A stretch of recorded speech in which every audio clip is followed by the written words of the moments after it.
Welcome, friends of the Greasy Shop Rag. Today we're going to take a look at a Husqvarna 572 XP chainsaw. The customer complaint is that it just kind of bogs when he pulls the trigger. Got no power, can't cut any wood with it like that. We have seen this kind of problem before, but the reasons for it could be varied, so we'll have to dig into this a little bit and see what we got. You can see the saw's beat up a little bit. It looks like a tree limb fell on it or something. It's got some duct tape on the top cover holding it together. Dumped the fuel out and took a look at the fuel, and the fuel quality looks good. And I happen to know that this saw belongs to professional tree service. They have more than one saw. None of their equipment has ever come in with bad fuel in it. It's really not a concern of mine. I can see that costs might be, they're trying to keep their business costs down, right? So that fuel filter that's on there looks to be a generic filter. I praise him for doing maintenance and replacing the filter, but I don't think putting a cheap aftermarket filter on with a questionable micron size for the filter, might contribute to problems with buildup in the carburetor. What we typically see is a plugged micro screen in the carb, and Husky themselves have switched from that orange filter to the blue one you just saw me put on, just because they wanted a finer micron filter. So we're looking at that top cover is pretty beat up. I don't like that at all. Looking at the air filter, if you take a close look right there, you see how the pleats are crushed? This thing took a pretty good hit on the top, like a limb fell on it. I don't know what happened to it, but that's what it looks like. And because the pleats are crushed, I'm going to replace that filter. I don't feel that it can properly seal. Even though I don't see any debris in here, I just don't like it. Anytime I see a crushed pleat like that, you could turn the thumb screw down on that filter, and it seems like you just continue to crush the filter. So we're going to put a new one on there. Or I don't even know if I put a new one on or a good used one I had laying around. Looking in the cylinder, I don't see any issues in there. It's clean and shiny, no scoring. So that clue right there is a big step toward directing me toward the fuel system as opposed to, say, a crank seal or an air leak. So I'm going to dig right into the fuel system. A couple of screws that hold this air box on. You look right away, I put my hand on the top of that air box and there's pieces of plastic breaking off of there. Yeah, that's all beat up. And that's because whatever broke the top cover pushed down hard enough to crack this air filter base. And we have some used parts here that will get changed out. So a T20 Torx bit loosens these two screws. And then that whole air filter base is sitting in a pair of rubber saddles. I just popped it out of there. This electrical connector has to come off. And this fuel hose that goes from the primer to the carburetor. Don't quite have them screws loosened up all the way, I guess. Not sure what's going on there. It's kind of hanging up on me. Can't be hanging up too bad. I'm pulling them out with a magnet.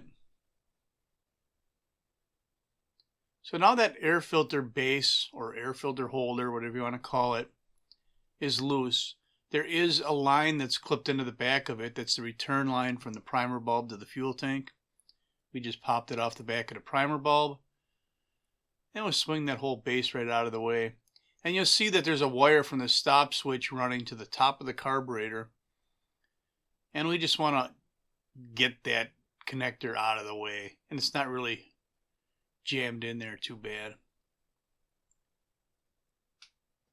Now I'm noticing that this insulation wall is broken. It is not supposed to just come off like this, and in those two center holes where the bolts go through, there's supposed to be some tabs in there, and they're broke off. And I'm sure that's part of the same problem. Whatever crushed the top cover, pushed down hard enough to crush that firewall, if you will, and break it off. So that piece will have to get replaced as well. Now we're popping the fuel line off the carburetor. And then I'm opening up the throttle, holding the throttle open on the carb so there's slack in the throttle wire. And I can pop that ferrule out of the catch on the cam on the side of the carburetor. And then there's a clip on the bottom of the carburetor that holds it in place. Once I release that clip, I can pull the carb away. And then I have the wiring for the auto-tune module. It's snapped into the side of the carb. We'll just unsnap it and then unplug it. And we have harvested one auto-tune carburetor. I want to clean up this mess here. I'm using a plug on the top hole and my fingers on the bottom holes. Keep the debris out of the engine while I blow this all away. There we go. Less chance of anything getting in there. We'll just set that off to the side. Looking at this air filter base, not really sure why I think I might need to clean it. I know I was looking for dirt ingestion on the intake runner, but I didn't need to clean it because I'm going to be replacing it. So I did blow off the carburetor, got that cleaned up enough that we can open it up and take a look inside. So I have a way that I like to do this. You know, if things aren't oriented the right way, then I'm, you know, kind of out of sync a little bit. So we got that carb sitting on the stand the way I like it. Now there's two screws that hold the secondary throttle assembly onto the carburetor, and then one piece of linkage. Just take a close look at how that linkage is on there so you can... I'm fumbly. Take a look at how the linkage is on there so that you can replicate it when you put it back together. Alright, this is the fuel pump side of the carburetor. This is where the microscreen lives. I'm just going to wick up some fuel that's in that microscreen. So hopefully all we have left is what would be, well, in this case, schmutz. Let me pop that screen out of there and we'll take a closer look at it. Now, I think this might be a direct result of running cheap aftermarket fuel filters. But there you go. We have some kind of a scum or debris. Now, certainly you could blame fuel quality on this, but the rest of his fleet of saws haven't come in for any issues. So this saw might be more sensitive to debris. It may have had this aftermarket filter on it longer than some of his other saws. And in fact, when he dropped it off, I had talked to him a little bit about the possibility of this being the problem and his aftermarket filters being the problem. And his first response was, you know, sell me 10 of them. Sell me 10 of the new filters. So he definitely wants to do the right thing and doesn't want to run into these issues. And if cutting corners is going to bring problems, he's not going to cut corners. So we're all good with that. And hopefully this will be the cure to the problem. You know, I want to say that I may have done this same job for this guy once before. I've seen it a lot, so it's hard for me to remember exactly who all got this done, but the switch to the blue fuel filter has really seemed to fix this problem for me. So we're getting this carburetor bolted back together. Those two big bolts I'm screwing down there. You gotta be careful, them screws are really fine. And that's all we're gonna do. I mean, I don't need to look at the other side of the carburetor. So I was not that old. I'm not worried about a stiff metering diaphragm. So you can see the, well, I'll give you a better shot of it. We're going to harvest this used, what the Husky calls it, I just called it a firewall before, but what I meant was to say was insulation wall or insulating wall. So you look in the center holes, you can see there's some tabs on the one on the left and not on the one on the right. Those tabs were broken when that thing took a hit. So that's why the thing was flopping around loose in there. So there's a screw on the top on each side of the intake manifold, I'm going to call it. And they're fine thread screws. And I'm going to use a ball end Torx bit to turn them out. I just can't get a straight shot with the impact driver. So this ball end comes in pretty handy for this. And I think this is a Vessel branded, no, it's a Vim, I believe, V-I-M branded tool. And it's the ball end Torx has been pretty handy. I don't use them unless I need them because I want them to last. And in this case, I mean, they're doing exactly what I need them to do. If I had to go in there with a real stubby bit and get on at a low angle, yeah, I could do it. But it wouldn't go this fast. So I kind of dropped that one screw, and then when I dropped it, I think I also saw a chunk of that broken plastic from the broken firewall. I keep saying firewall. Insulation wall or insulating wall. Don't see the other chunk of plastic. I don't know where that might have went.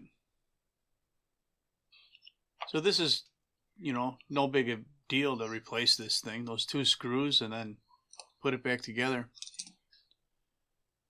I was debating whether or not to put some Loctite on here.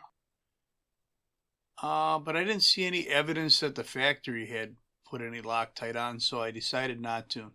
We'll speed this up a little bit and get through this. And I'd like to point out that that ball end Torx, it's a strong tool. I'm probably cranking on there harder than I have to.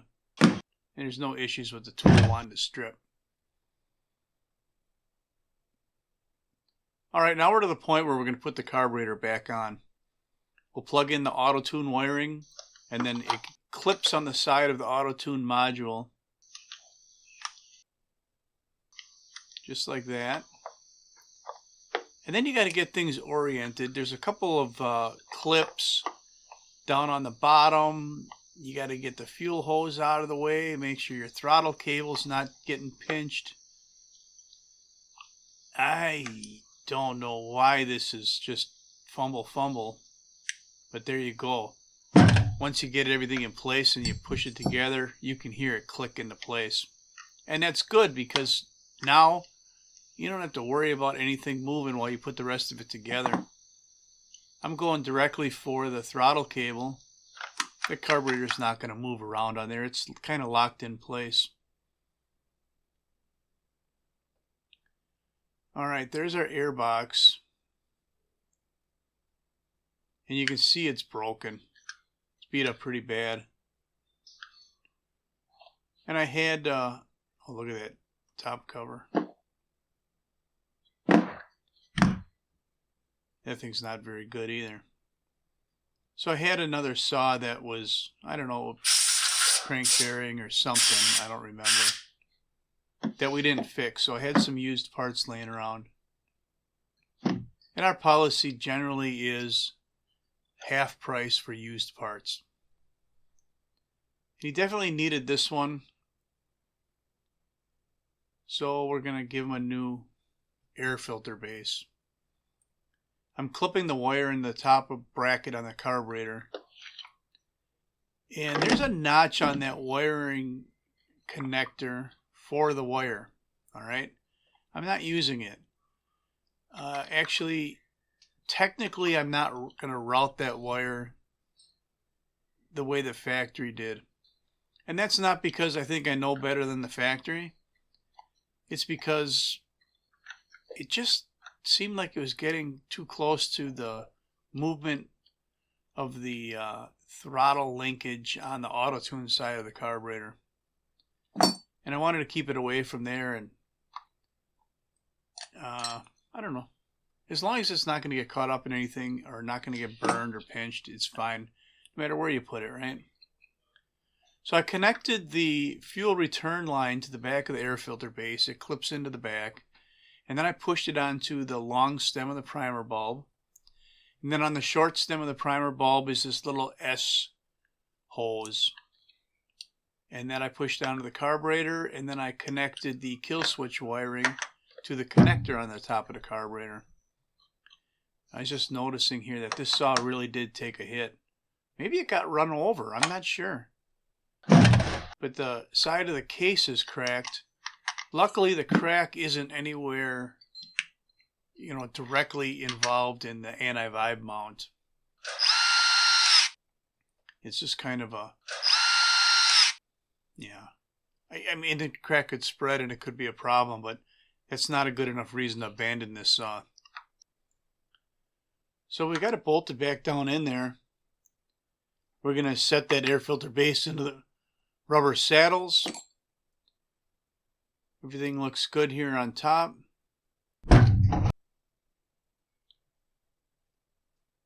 Pulling the sheath off, that must mean we're going to try and test run it. I'll get some fresh fuel in here. I'm just looking on the bench. I don't see an air filter, but I know I'm going to replace it in this repair. So we're going to try and start this thing up. And if it starts and revs up, then that's all I'm going to have for you on the Husqvarna 572 XP that took a hit. Needed a few used parts. It also needed a microscreen to be cleaned up. Thanks for watching. Later.